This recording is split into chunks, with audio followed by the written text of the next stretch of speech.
Hey everyone, welcome back to my channel. Today is a continuation of the question and answer series. Questions gone wrong.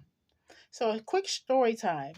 After I moved out my parents' home, after my health scare, my dad, he decided that he wanted to have a Bible study.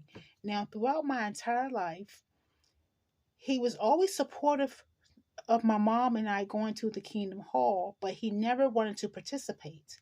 My dad, he loved his cigarettes. He was an avid smoker or a chain smoker. I think he smoked up to 2 or 3 packs of cigarettes, Newport cigarettes, per day.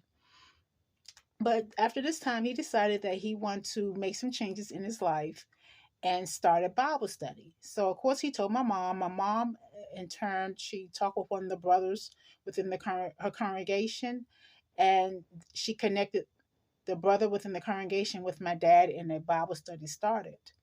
So my dad was making progress fast, and he was making progress, good progress. He stopped smoking during this time frame.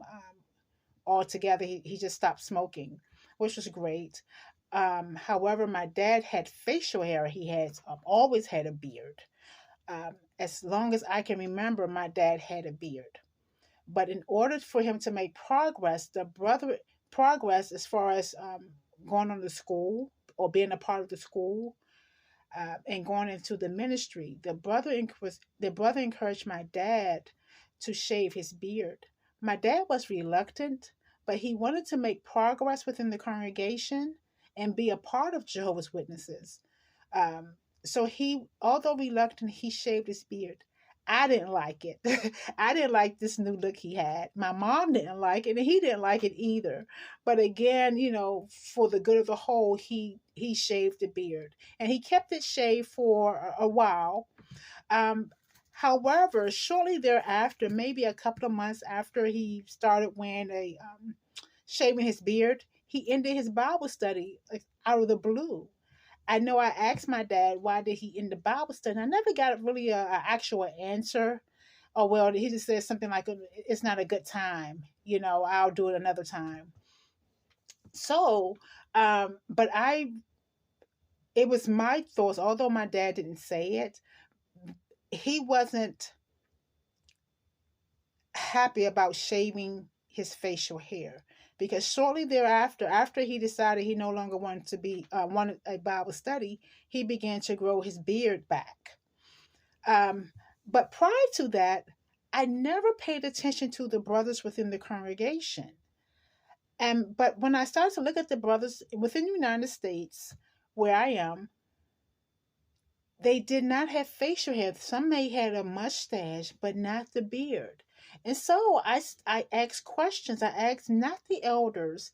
Mind you, I was coming into the organization. I believe I was baptized at that time. I think I was baptized at that time, but I was a little intimidated by the elders.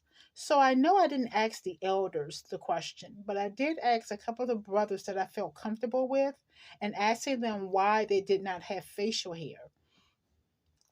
And one brother mentioned that it wasn't a part of the custom. Another brother mentioned that we were no part of the world, and he compared himself, or the Jehovah's Witness compared himself with businessmen within the United States. He gave the analogy that if you look at businessmen within the United States, I'm speaking of the United States, um, typically they do not have facial hair. And again, he said, we're no part of the world. I didn't quite understand that comparison, but for the brother who mentioned about the custom, I understood that we have religion organizations such as the Muslims. The women, they have their garments that they wear that identify them as Muslims. You have Jewish members who wear headpieces, or I don't know what it's called, but that's an identifier that they are Jewish. So I understood about the customs, but I did not understand when the brother mentioned about being no part of the world. What does no being no part of the world have to do with having facial hair? And then, and why are you comparing yourself with businessmen who are supposedly worldly?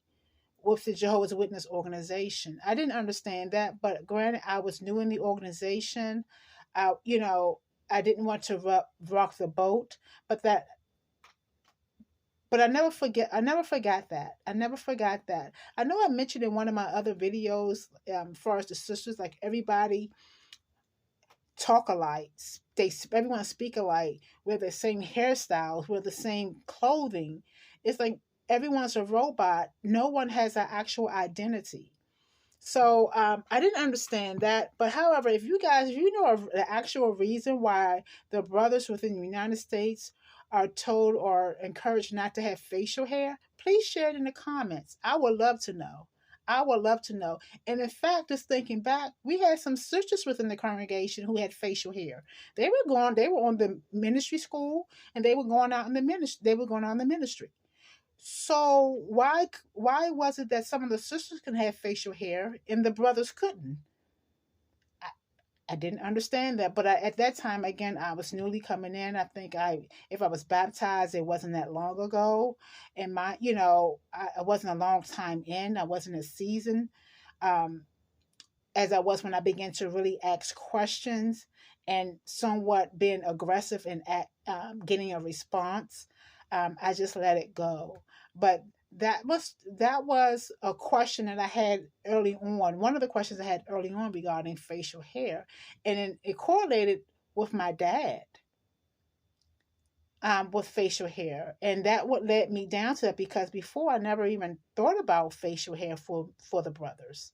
But that's something like, wow, it's not Bible based, but this is the custom of Jehovah's Witnesses. But I don't know the reason why. I never understood the reason why. So if you can help me out, share your thoughts down below. Take care. Talk to you next time.